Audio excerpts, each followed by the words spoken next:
블레셋 사람들이 그들의 군대를 모으고 싸우고자 하여 유다에 속한 소고에 모여 소고와 아세가 사이에 에베스담밈에 진침해 사울과 이스라엘 사람들이 모여서 엘라 골짜기에 진치고 블레셋 사람들을 대하여 전열을 벌였으니 블레셋 사람들은 이쪽 산에 섰고 이스라엘은 저쪽 산에 섰고 그 사이에는 골짜기가 있었더라. 블레셋 사람들의 진영에서 싸움을 도두는 자가 왔는데 그의 이름은 골리앗이요 가드 사람이라. 그의 키는 6규빗 1뼘이요 머리에는 노투구를 썼고 몸에는 비늘 갑옷을 입었으니 그 갑옷의 무게가 놋 5,000세겔이며 그의 다리에는 놋 각반을 쳤고 어깨 사이에는 놋 단창을 메었으니 그 창 자루는 배틀채 같고 창날은 철 600세겔이며 방패된 자가 앞서 행하더라. 그가 서서 이스라엘 군대를 향하여 외쳐 이르되 너희가 어찌하여 나와서 전열을 벌였느냐. 나는 블레셋 사람이 아니며 너희는 사울의 신복이 아니냐. 너희는 한 사람을 택하여 내게로 내려보내라. 그가 나와 싸워서 나를 죽이면 우리가 너희의 종이 되겠고 만일 내가 이겨 그를 죽이면 너희가 우리의 종이 되어 우리를 섬길 것이니라. 그 블레셋 사람이 또 이르되 내가 오늘 이스라엘의 군대를 모욕하였으니 사람을 보내어 나와 더불어 싸우게 하라 한지라. 사울과 온 이스라엘이 블레셋 사람의 이 말을 듣고 놀라 크게 두려워하니라. 아멘. 살면서 가장 두려워하는 것 중에 하나는 우리가 손을 쓸 수 없는 일이 우리 인생에 일어나는 것입니다. 의사도 손을 쓸 수 없는 심각한 질병에 걸린다거나 사고가 일어나는 것을 우리는 두려워합니다. 또 경제적인 어려움이 닥치고 형제나 자매 등 가족들이 감당하지 못할 문제를 일으키는 것을 우리는 두려워합니다. 우리는 이 문제를 생각하는 것만으로도 마음이 답답해집니다.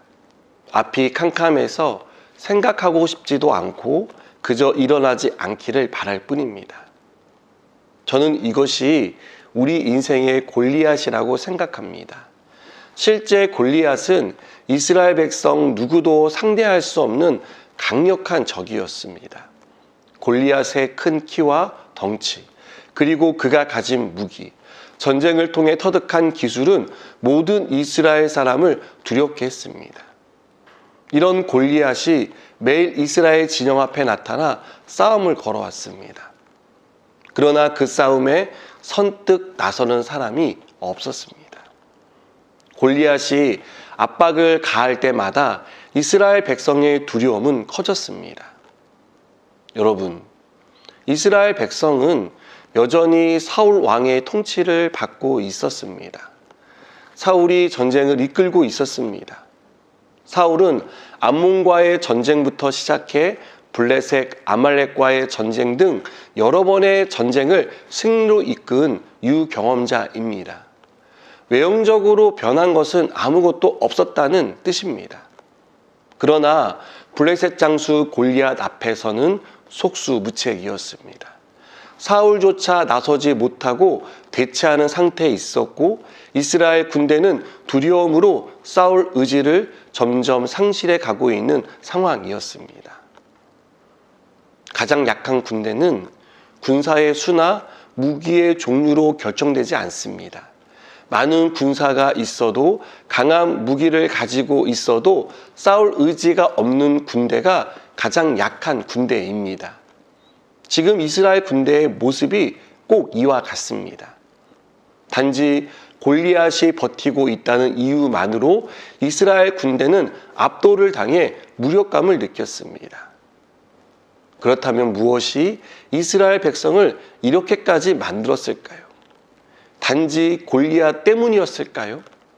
저는 그렇게 생각하지 않습니다. 앞서 살펴보았듯이 하나님이 사울을 버린 결과가 나타난 것이라고 생각합니다. 하나님이 떠난 군대는 어떤 적과 싸워도 패배할 수밖에 없다는 것을 우리는 보게 됩니다. 이스라엘 군대의 가장 큰 문제는 골리앗과 맞서 싸울 장수가 없는 것이 아니었습니다. 하나님의 영이 사울을 떠난 것이 문제였습니다. 사랑하는 여러분, 우리는 인생의 골리앗에게 압도당합니다. 골리앗을 볼 때마다 주눅이 들고 큰 벽을 만난 것처럼 답답함을 느낍니다. 싸워야 하지만 싸울 의지가 꺾여 버립니다. 싸워보지도 않고 항복을 선언해 버립니다. 내 힘으로 안 된다는 판단이 섰기 때문입니다. 내 손을 떠나 도저히 어떻게 할 수 없다는 생각이 들었기 때문입니다. 그래서 우리는 계속 인생의 골리앗을 봅니다. 아니, 골리앗만 봅니다. 그리고 골리앗만 보며 연구합니다. 그렇게 하니 골리앗은 이길 수 없는, 넘어설 수 없는 큰 벽으로 다가오는 것입니다. 골리앗만 보면 우리가 내릴 수 있는 결론은 정해져 있습니다. 그것은 불가능, 패배입니다. 골리앗을 이길 수 있는 방법은 단 한 가지뿐입니다. 하나님 밖에는 골리앗을 이길 방법이 없다는 이 사실을 깨닫는 것입니다. 이 사실을 믿는다면 우리가 봐야 할 것은 골리앗만이 아니라 하나님도 봐야 합니다.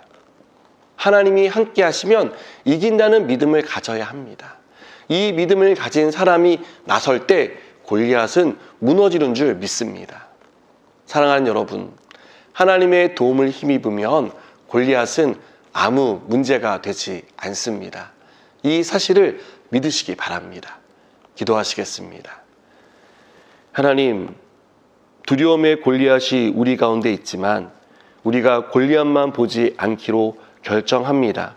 하나님도 바라보며 하나님 이기게 하실 것을 믿고 나아가게 하여 주시옵소서. 예수님의 이름으로 기도드립니다. 아멘.